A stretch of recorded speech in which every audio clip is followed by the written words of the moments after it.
Orin Dáfídì orí ìkọkàndínlógún. Ògo Ọlọ́run nínú àwọn ohun tí ó dá. Àwọn ọ̀run ń sọ̀rọ̀ ògo Ọlọ́run, àti òfurufú ń fi iṣẹ́ ọwọ́ rẹ̀ hàn.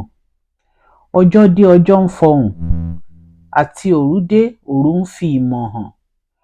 Kò sí ohun kan tàbí èdè kan níbi tí a kò gbọ́ ìró wọn. Ìró wọn la gbogbo ayé já, àti ọ̀rọ̀ wọn dé òpin ayé. Nínú wọn ni ó gbé pàgọ́ fún oòrùn, tí ó dàbí ọkọ ìyàwó tí ń jáde ti ìyẹ̀wù rẹ̀ wá, tí ó sì yọ̀ bí ọkùnrin alágbára láti súré ìje. Ìjáde lọ rẹ̀ ni láti òpin ọ̀run wá, àti àyíká rẹ̀ sì dé ìpìlẹ̀ rẹ̀. Kò sì sí ohun tí ó fi ara pamọ́ kúrò nínú òòru rẹ̀. Òfin Olúwa. Òfin Olúwa pé, ó ń yí ọkàn padà. Ẹ̀rí Olúwa dáni lójú, ó ń sọ òpè di ọlọ́gbọ́n.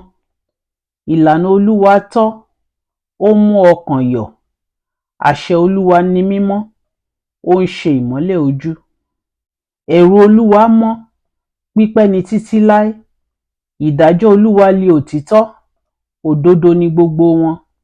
Wọ́n ju wúrà dáradára púpọ̀, wọ́n sì dùn ju oyin lọ, àti rírọ́ afárá oyin. Pẹ̀lúpẹ̀lú, nípa wọn li a ti ṣí ìránṣẹ́ rẹ létí, àti ní pípamọ́ wọn èrè púpọ̀ ń bẹ.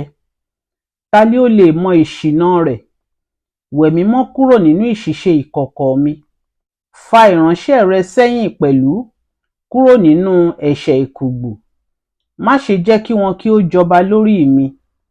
Nígbà náà li èmi ó dúró ṣinṣin, èmi ó sì ṣe aláìjẹ̀bi kúrò nínú ẹ̀ṣẹ̀ ńlá nì.